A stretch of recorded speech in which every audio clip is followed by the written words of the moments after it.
Uma história mal contada pode causar grandes problemas em diversos contextos. Pode causar problemas com familiares, amigos ou até mesmo no trabalho. O diz que disse, quando uma coisa é dada como facto sem que hajam provas, aquela sensação que sentimos no peito quando achamos mesmo que alguém nos está a esconder alguma coisa, estas coisas podem ser verdadeiramente consumidoras e parece que só conseguimos descansar quando temos provas para aquilo que nos estão a dizer e só aí é que as peças do puzzle começam a encaixar. Mas o que é suposto fazermos quando temos esta sensação de que nos estão a esconder algo, a sensação de que nos estão não só a omitir, mas também a mentir, e este sentimento é relativo às autoridades? Este é o caso da Maria Luemba, uma menina que foi encontrada na sua própria casa sem vida. As autoridades dizem que não há indício de crime e por isso consideram que a Maria terminou com a sua própria vida, mas um histórico de ameaças à família e peças no puzzle em falta fazem a família da Maria acreditar que ela foi, na verdade, assassinada.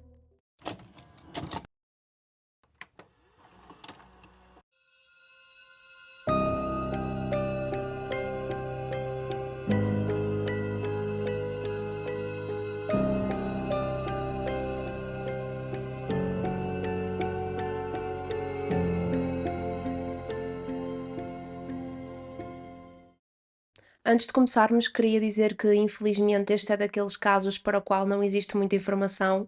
Eu encontrei pouquíssimos artigos a falar sobre este assunto, tipo, quando digo pouquíssimos, é literalmente dois ou três, e cada um deles tem pouquíssimos parágrafos também a falar do tema. Ahm, Portanto, o que eu utilizei como recursos credíveis para o episódio de hoje foram esses poucos artigos que eu encontrei, mais uma entrevista que a família da Maria deu a uma televisão portuguesa. Depois, para além disso, eu utilizei informação a partir das redes sociais de familiares, conhecidos, amigos da Maria, também para conseguir perceber de forma geral como é que essas pessoas estão a pensar e o que é que elas acham do assunto. Tenho muita pena porque a impressão que me dá aqui é que realmente só as pessoas online é que estão a ter interesse sobre o que aconteceu à Maria, esclarecer tudo e que seja feita uma investigação criminal. Daí talvez também haver então poucos recursos de fontes de jornalismo credíveis sobre o assunto. Eu vou já desde muito cedo dar a minha opinião, que, como eu digo em todos os episódios, legalmente não vale absolutamente nada. Eu não estou de forma alguma a tentar influenciar-vos. Eu acho que cada um de vocês forma a sua vossa própria opinião, depois de verem o episódio, de verem os recursos e outras coisas por vocês próprios. Basicamente, o que eu quero dizer é que eu não estou a tentar influenciar, eu só estou aqui para transmitir a mensagem. E a minha opinião é que a família da Maria não está a ter a dignidade e a investigação criminal que mereciam. Eu não estava lá e por isso não consigo dizer com certeza absoluta se a Maria tirou a sua própria vida ou não. No entanto, o que eu acho é que a história está muito mal contada. Eu peço a toda a gente que chega ao final do episódio e que concorde comigo, por favor, partilhar a história da Maria, porque uma coisa eu acho que podemos concordar todos: mais vale uma investigação a mais e chegar-se mesmo à conclusão irrefutável de que a Maria tirou a sua própria vida, do que haver a mínima possibilidade dela ter sido assassinada e nunca descobrirmos, precisamente porque não está a acontecer uma investigação criminal. Mais uma vez, ao longo do episódio, eu vou deixar a minha opinião transparecer. Peço desculpa, já sabem que eu tento sempre manter-me neutra, especialmente nestes casos onde ainda não houve nenhuma detenção, onde o tribunal ainda não condenou ninguém, mas às vezes fica difícil. Mas tendo em conta isto, vamos então avançar para o episódio de hoje. A Maria Luemba tinha 17 anos quando perdeu a vida. No dia 12 de junho de 2025, foi encontrada na sua própria casa pelo seu irmão mais novo de 6 anos. Ela tinha uma corda ao pescoço e também um golpe no pescoço. A mensagem foi se espalhando e foi a tia da Maria que acabou por contactar a irmã, ou seja, a mãe da Maria, a dizer que ela tinha de voltar o mais cedo possível a casa porque a Maria tinha desmaiado. A mãe da Maria meteu-se no carro juntamente com a mãe dela, ou seja, a avó da Maria, e vieram a conduzir freneticamente. Quando chegaram a casa, viram uma cena que lhes fez cair o coração do peito. Carros da GNR, ambulâncias, o INEM, assim uma cena que deixou-as logo a tremer. A avó e a mãe da Maria saíram do carro e foram a correr até à porta da habitação, só que estavam lá guardas da GNR que as impediram de entrar, explicaram que a Maria estava inconsciente e que estava a ser reanimada. A avó da Maria insistiu um bocadinho a pedir para pelo menos uma delas entrar para poder estar com a Maria, mas eles voltaram a explicar que não podiam porque estavam ativamente a reanimá-la. A avó da Maria disse que depois elas as duas sentaram-se lá à porta de casa a aguardar e que ficaram lá cerca de 3 horas e meia. E estas 3 horas e meia aqui para mim não fazem muito sentido, porque nunca vi falar de um processo de reanimação tão longo.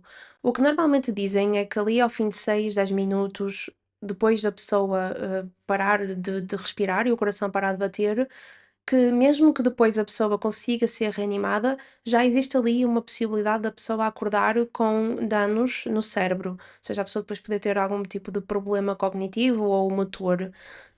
Então as 3 horas e meia não fazem mesmo sentido para mim. E então, com base neste conhecimento que eu já tinha, eu fui tentar perceber, se poderia estender tanto e percebi que até existe uma regra que não é oficial, mas é tipo uma regra que as pessoas dos primeiros socorros sabem que ao fim de 20 minutos já é considerado normal parar-se a reanimação, porque a probabilidade da pessoa voltar já é muito baixa. Mesmo naqueles casos que a vítima é uma pessoa muito nova e estes primeiros corristas têm aquela coisa de vamos tentar mais um bocadinho, não consegui encontrar uma única fonte que me falasse em reanimações de 3 horas. Mas atenção, eu nunca fiz primeiros socorros, nunca estive envolvida nessa área, por isso não sei se depois na prática isso é mesmo possível. Se souberem, por favor, digam nos comentários, que acho que é aquele tipo de coisas que convém todos sabermos. Ao fim destas 3 horas, um homem e uma mulher saíram da casa e começaram a dirigir-se, à mãe da Maria e à avó, e elas analisaram-lhes as expressões faciais e perceberam que eles estavam mesmo muito tristes, um deles até estava, assim, com lágrimas nos olhos, e a mãe da Maria mal viu isto, perguntou o quê? A Maria morreu? E estas 2 pessoas, este homem e esta mulher, eram 2 psicólogos que lhes responderam que sim, que a Maria tinha falecido. Muitas pessoas dizem que quando se recebe uma notícia destas, o nosso corpo entra em choque e ficamos com aquela sensação de que nos estamos a ver a nós próprios na terceira pessoa, quase como se a alma saísse do corpo, porque é mesmo uma notícia tão má, é tipo a pior notícia da nossa vida. Não é suposto uma avó enterrar uma neta, não é suposto uma mãe enterrar uma filha. Então o cérebro não consegue processar aquela informação e entra em modo desespero, modo alarme. E foi precisamente isto que aconteceu à avó da Maria e à mãe da Maria. A avó da Maria continuou a insistir com a GNR, já estavam aquele desespero mesmo horrível, a pedir-lhes mais uma vez, a implorar-lhes, na verdade, que pelo menos uma delas pudesse entrar para se despedir da menina, para chegar lá, vê-la, abraçá-la, ou o que fosse. Mas eles voltaram-lhes a explicar que isso não era possível. O corpo da Maria foi levado para uma suposta autópsia e as autoridades chegaram logo muito rapidamente à conclusão de que o que tinha acontecido ali era que a Maria tinha tirado a sua própria vida. A PJ de Aveiro chegou a analisar o caso, mas disseram logo que não havia indícios de crime e que por isso não se justificava uma investigação criminal por parte da PJ. No dia que a Maria perdeu a vida, o corpo foi levado pelas autoridades sem que nem a mãe nem a avó dela tivessem a oportunidade de a ver.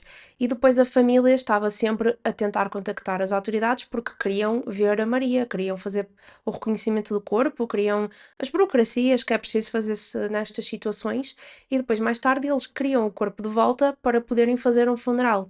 E as autoridades tiveram ali cerca de 2 semanas e meia a não darem qualquer tipo de resposta à família, o que foi incrivelmente frustrante. Na altura, o tio da Maria iria desempenhar o papel de ir até à morgue para ver o corpo. No entanto, quando ele lá chegou, em vez de o levarem até ao corpo da Maria, mostraram-lhe uma fotografia da cara do corpo. E eu não sei se já pelo processo de decomposição, não sei muito bem como é que depois funciona a preservação do corpo dentro da morgue, mas o tio diz que a cara estava irreconhecível, que ele não conseguiu identificar aquela como sendo a Maria.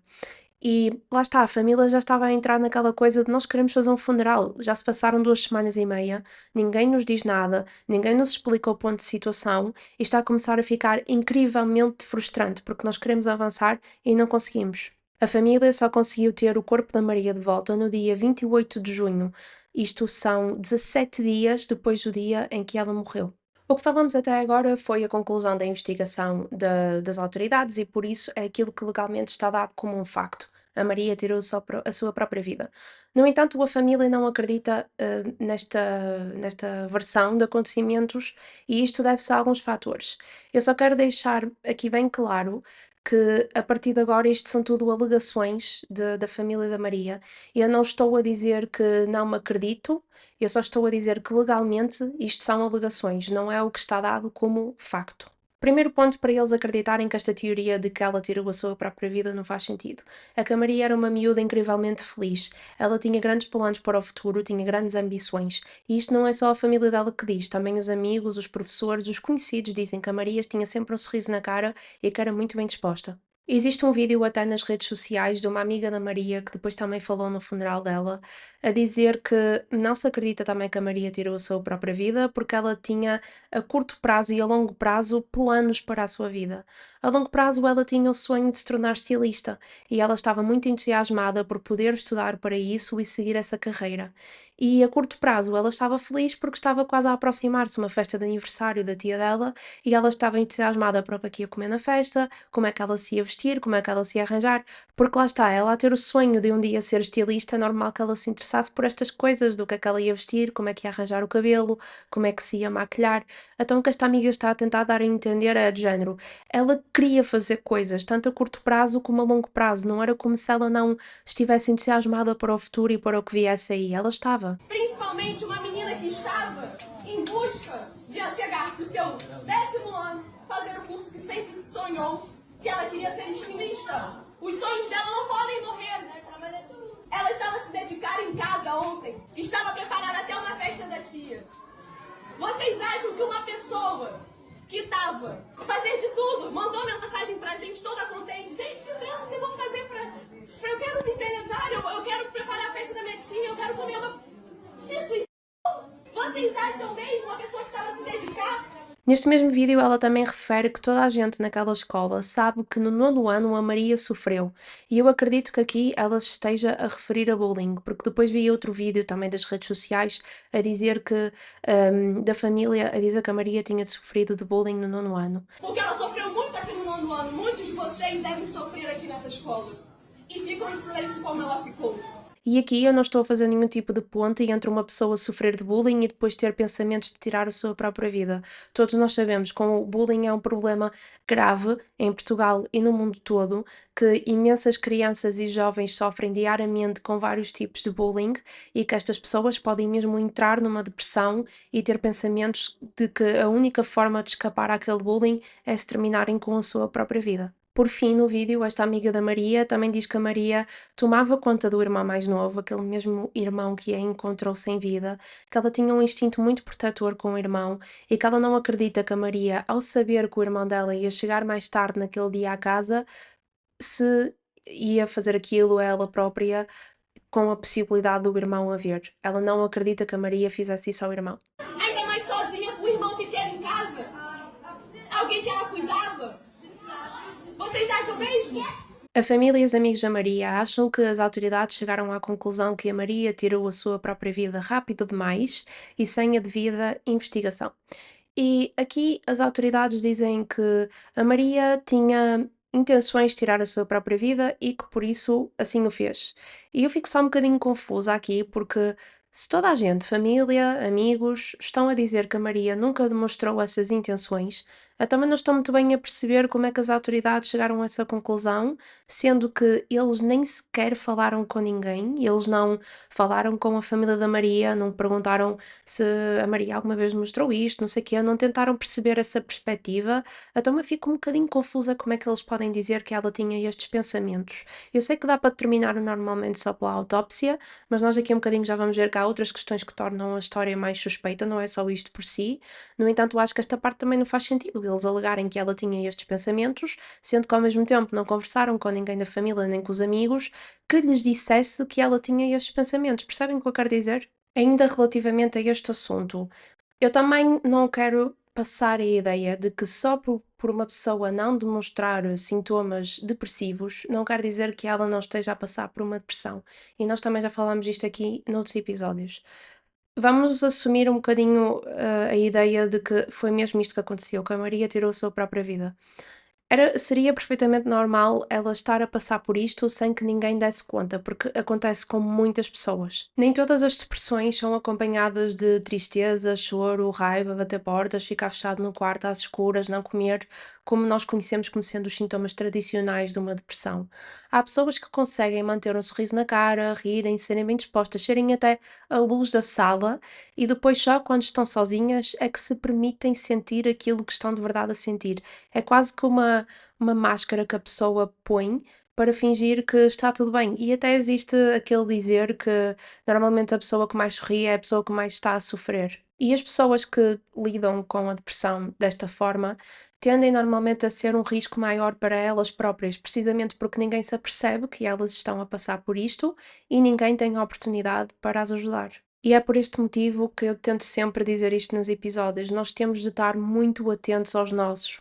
Temos de estar muito atentos àqueles pequenos sinais, certificar-nos que os nossos amigos e os nossos familiares estão bem, que não precisam de nada, porque a depressão e os pensamentos de tirar a própria vida podem ser mesmo muito silenciosos e isso torna-os extremamente perigosos. Eu vou deixar aqui nos recursos do episódio, logo no início, alguns links e contactos que vocês podem aceder caso estejam a ter estes pensamentos ou caso tenham alguém na família a passar por isto e queiram saber o que é que podem fazer para os ajudar. Outra coisa que não convence a família da Maria relativamente ao trabalho investigativo das autoridades são as alegações do irmão mais novo dela, a criança de 6 anos que a encontrou sem vida. A avó da Maria e deste rapaz explica que, apesar dele ter 6 anos, ele sabe falar muito bem e sabe explicar-se muito bem e que ele já contou esta história várias vezes e conta sempre igual. O rapaz contou-lhes que naquele dia, ao início, estava tudo a ser normal. Ele tem a carrinha do colégio, que o traz desde a escola até casa e deixou mesmo à porta de casa. E ele explica que mal saiu da carrinha, olhou para a porta de casa e viu que ela estava aberta, o que não era costume. Mas ele não estranhou, achou, pronto, a minha mãe deve de estar em casa, então entrou e subiu as escadas da casa. No corredor dos quartos, ele reparou que as portas estavam todas fechadas, à exceção da porta da Maria. As portas dos outros quartos tinham sido fechadas pela outra irmã que eles têm e pela mãe dos filhos, naquela manhã, quando toda a gente foi para o trabalho e para a escola, e só a porta da Maria é que estava aberta. Então ele pensou, pronto, a Maria está em casa e entrou no quarto. Quando ele entrou, ele viu a Maria sentada e sem se mexer. Ele foi muito rápido a correr ter com ela, começou a abaná-la para a tentar acordar e de repente ele olhou para o pescoço dela e reparou que ela tinha um golpe a deitar sangue do pescoço. E ele aqui assustou-se, tadinho, tem só 6 anos. Então ele saiu a correr de casa. A parte mais macabra da história que o irmão da Maria conta é aqui uma discrepância que existe sobre a cena quando descrita pelas autoridades. Então, as autoridades dizem que a Maria estava sentada. O irmão da Maria confirma isto. Dizem que a Maria tinha uma corda ao pescoço. O irmão da Maria também confirmou isto. Dizem que a Maria tinha um golpe no pescoço. E o irmão da Maria também confirmou isto. No entanto, o irmão da Maria disse que ela também tinha uma corda a atar-lhe um pulso ao outro, e isto as autoridades não partilharam com a família da Maria. E este detalhe é realmente muito importante, porque como é que uma pessoa que quer tirar a sua própria vida ata uma mão à outra? Primeiro, nem sequer sei se alguém sabe, é capaz de fazer isso, atar uma mão à outra sozinha. E depois, como é que ela a fazer isso, depois conseguia arranjar ali a situação para pôr a corda ao próprio pescoço? Realmente é aqui um buraco na história que é muito sinistro. Numa entrevista, a mãe da Maria disse que a Maria tinha muito medo de sentir dor, que ela fazia sempre de tudo dos possíveis para não passar por uma situação onde fosse sentir dor física.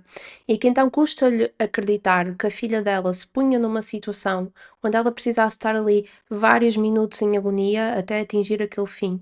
Mas a família diz que, mesmo assumindo que foi isto que aconteceu, a questão de ela tirar a sua própria vida, que eles, ao olhar para o quarto, não conseguem perceber onde é que a Maria teria a oportunidade de fazer isto. A avó dela, por exemplo, explica. O varão da janela não é alto o suficiente para a altura que a Maria tinha para ela se pendurar. Não existe mais nenhum ferro, não existe nada no quarto que ela pudesse utilizar para pôr a corda e para ficar lá. Então, também não lhe está a fazer sentido a nível de imaginar como é que poderia ter acontecido. Também vi em alguns recursos, e não foram em todos, porque alguns dizem só corda. Depois outros é que explicam o que é esta corda.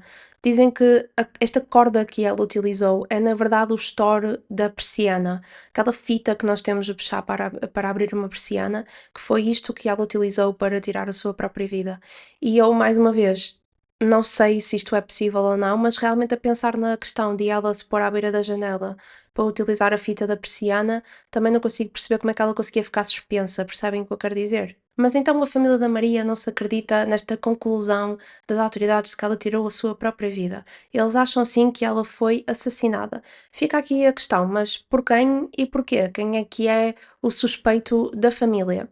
Para compreender isto, temos de voltar um bocadinho atrás no tempo e perceber o histórico da família em Cerveira do Volga e como eles foram mal recebidos lá, em específico por um homem que era vizinho da família. E atenção que esta é daquelas partes, precisamente porque não foi transmitida ainda por nenhuma fonte credível, nem por nenhum jornal, nem pelas autoridades, eu tenho de dizer que é alegadamente. Mas então, vamos perceber o que é que aconteceu. A família da Maria mudou-se para lá e a mãe da Maria trabalhava num restaurante. E eventualmente os donos do restaurante já não queriam um negócio e perguntaram-lhe se ela queria ficar com o estabelecimento. E isto era uma ótima oportunidade, então ela concordou que queria ficar com o restaurante. E foi a partir daqui que este tal vizinho, alegadamente, começou a deixar a família muito desconfortável, a deixar a mãe da Maria a sentir que ela não estava em segurança naquele restaurante. Por exemplo, alegadamente, ele despartiu um dos vidros do restaurante para ela se assustar e se sentir, não é, que não era desejada ali.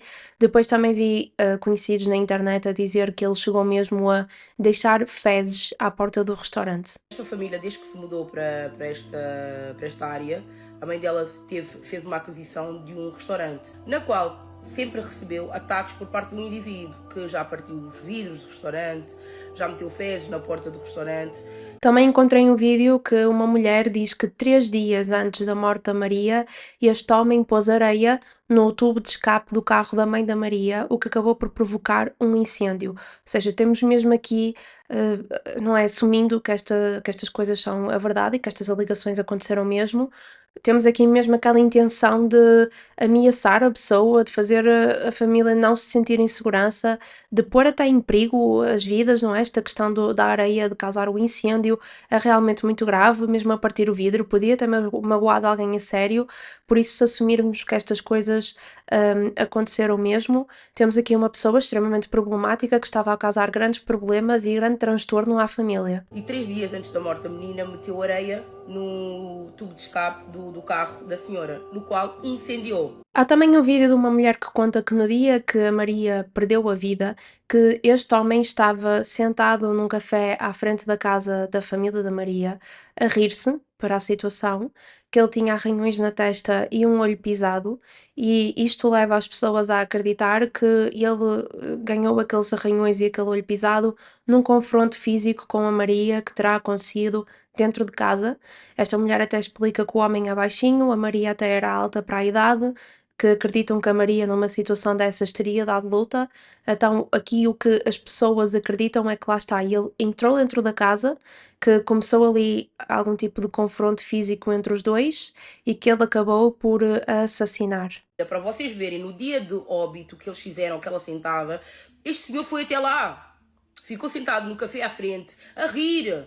Aqui o senhor tem uma mancha bem grande, parece que lhe deram com uma coisa aqui e tinha arranhões aqui na testa, pessoal. 2 dias, não, um dia depois desta menina aparecer morta. Deve ter apanhado.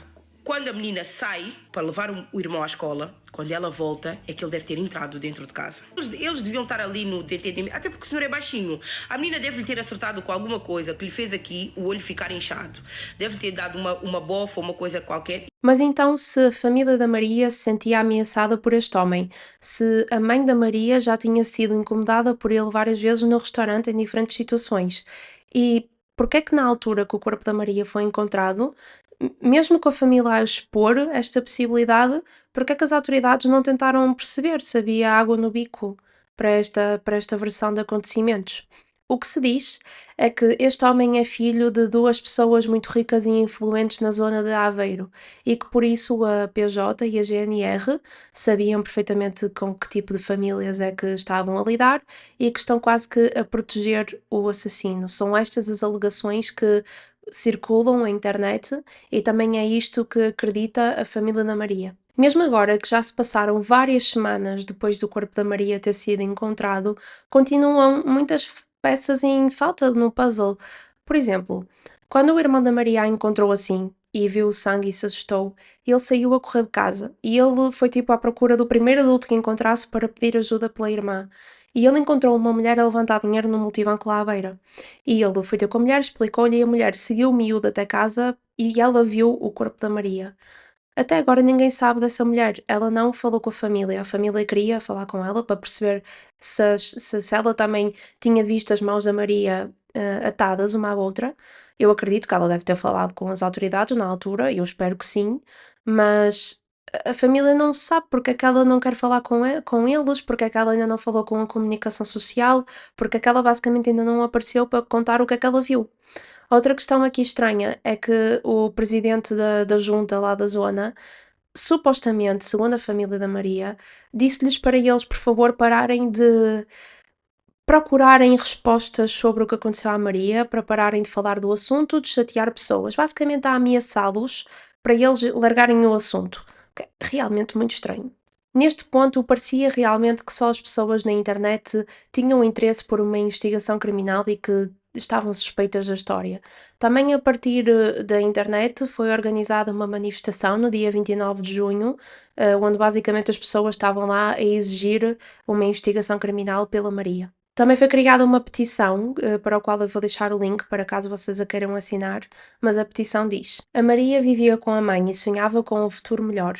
Tinha sonhos, tinha voz, tinha vida, mas foi silenciada de forma mais cruel possível.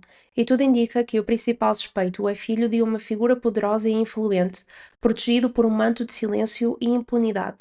Não podemos aceitar que, num Estado de Direito, o dinheiro e o poder falem mais alto do que a justiça. Exigimos uma investigação célere, independente e transparente, a identificação, julgamento e punição exemplar do agressor, apoio psicológico, legal e financeiro à família da vítima, que as autoridades e a comunicação social não abandonem este caso, que este crime seja reconhecido como uma violação grave dos direitos humanos.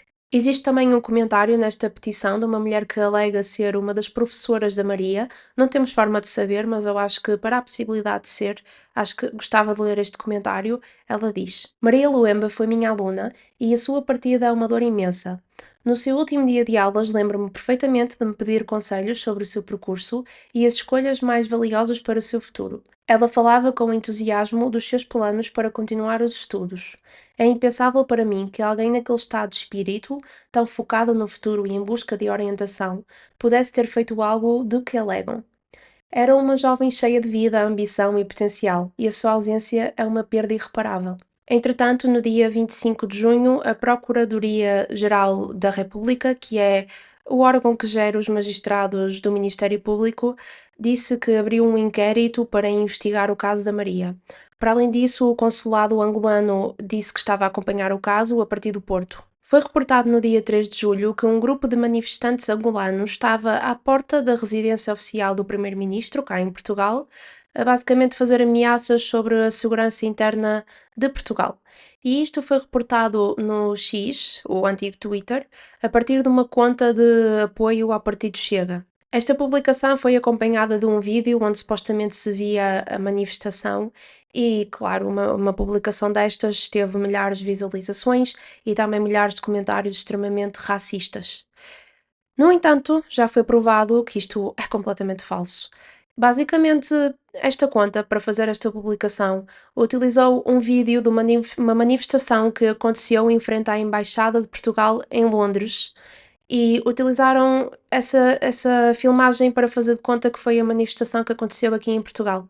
No entanto, a manifestação que aconteceu aqui em Portugal pela Maria Luemba foi pacífica. Nós agora, hoje em dia, temos de ter mesmo muito cuidado com aquilo que acreditamos, do que vemos na internet, porque vivemos numa era em que, primeiro, é muito fácil pormos aquilo que queremos online e as pessoas veem e pronto. E depois também vivemos numa era em que as pessoas não têm aquela vontade de ir pesquisar por elas próprias se aquilo que estão a ver é verdade ou não. Por isso eu peço-vos, sempre que verem este tipo de publicações, façam vocês próprios o trabalho de ir ver a fontes de confiança e não a publicações em redes sociais de contas de apoio a partidos, para verem se aquilo aconteceu mesmo, façam vocês a vossa análise e tirem as vossas próprias conclusões, em vez de confiarem cegamente em tudo que vem na internet.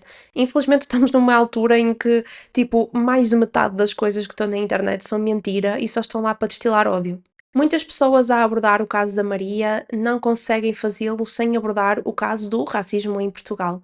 As pessoas falam, por exemplo, da investigação e das horas que se gastou a investigar o caso da Maddie McCann, que desapareceu cá em Portugal, no Algarve, e depois a fazer a comparação com o caso da Maria, que nem sequer teve direito a uma investigação criminal. Antes de tudo, acho que podemos aqui todos estar na mesma página, que se for mesmo verdade que aquele homem que andou a ameaçar a família fez mesmo as coisas que fez, então ele é extremamente racista, porque não há mais nenhum motivo para uma pessoa fazer assim mal a uma família, querer mesmo que a mãe da família sinta medo no seu local de trabalho, só porque sim, isso não acontece. Acho que estamos a passar-nos por inocentes se fizermos de conta que ele não fez isto por ser racista. Mas mais do que esta questão deste homem, muita gente acredita que, primeiro, o caso não está a ter a investigação devida porque a Maria é angolana e é uma rapariga de cor. E depois também acham que a comunicação social não está tão revoltada como as pessoas na internet, mais uma vez, porque a Maria é uma rapariga de cor. Isto é muito triste de se dizer e há pessoas que se recusam a acreditar que isto é verdade, mas é mesmo verdade que infelizmente a vítima depois causa impacto sobre, primeiro, a investigação que vai ser feita e depois sobre a cobertura que vai ser dada ao caso. A cor de pele da vítima, a religião, a questão financeira, são tudo coisas que pode gerar discriminação e que por este motivo possam comprometer a investigação. Como uma mulher caucasiana em Portugal, eu nunca experienciei racismo, eu nunca passei por isso eu não quero estar aqui a fazer de conta que eu percebo o que isso é, porque eu não percebo.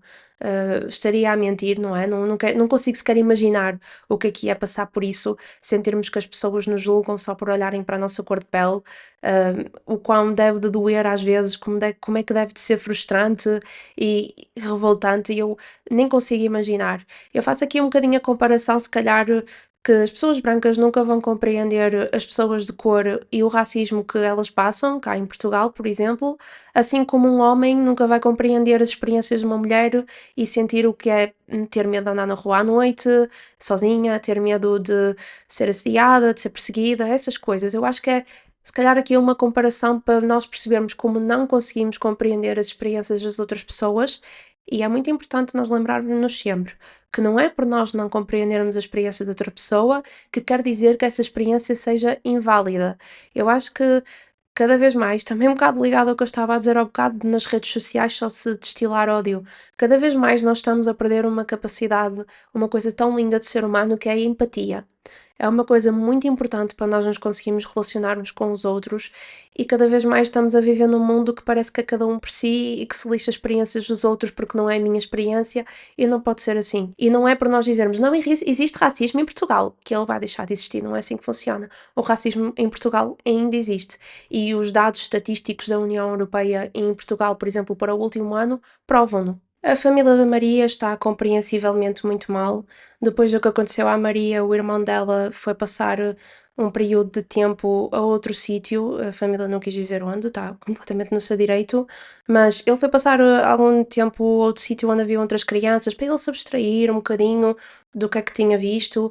E o menino está a brincar com as outras crianças e de repente chama o adulto mais próximo e pergunta ao adulto se podem falar da Maria, se podem falar do que ele viu, do que aconteceu, e é aqui que ele volta a contar a história de que chegou a casa, de que viu a irmã, de que tinha as mãos atadas, e ele conta a mesma história todas as vezes exatamente igual.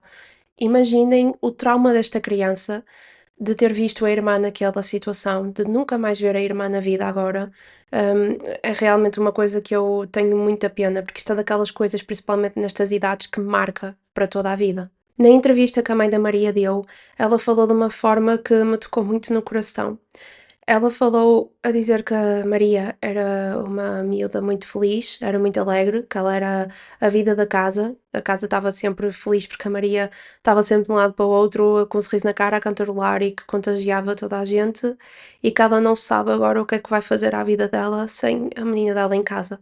E foi daquelas situações que eu a ver o vídeo tive de pôr várias vezes em pausa, porque eu nem sequer consigo imaginar o desgosto desta mãe, não só por ter perdido a filha, mas por agora também ter de estar preocupada do como é que vai ficar o filho mais novo que eu e a irmã, mas também ter de estar preocupada sobre, afinal, agora o que é que vai acontecer ao caso. Será que vão fazer alguma investigação criminal para saber ao certo o que é que aconteceu à Maria? Ela era uma menina feliz. Pai, é a alegria da minha casa que eu não sei até agora como é que vai ser na minha casa. Eu estou me perguntando até o momento como é que vai ser na minha casa. A família inteira agora mora na casa da avó da Maria, porque eles não conseguem voltar à casa que moravam antes e ter lá à beira o quarto onde a Maria perdeu a vida, o que é completamente normal, não é? Este caso é daqueles que me deixa muito triste, porque eu sou da opinião de que se a Maria tivesse outro aspecto físico, que pelo menos a comunicação social estava a falar mais do assunto. Eu acredito genuinamente nisso, infelizmente. É o mundo em que vivemos. Eu tenho muita pena da família. Eu espero mesmo que o inquérito que a Procuradoria-Geral da República abriu chegue a alguma conclusão relativamente à morte da Maria.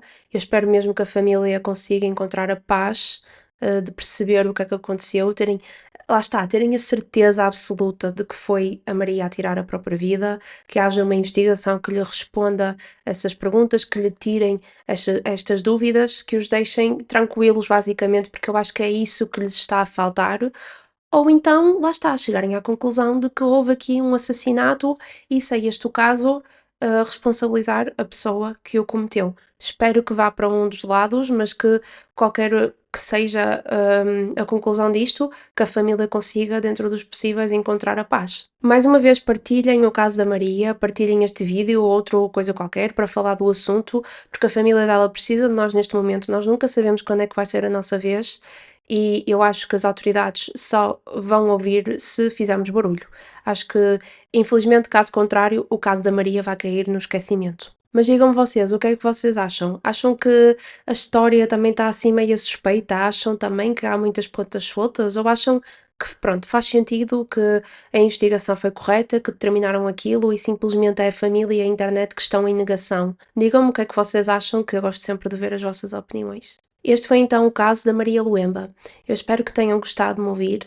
Muito obrigada pela companhia e vemos numa próxima.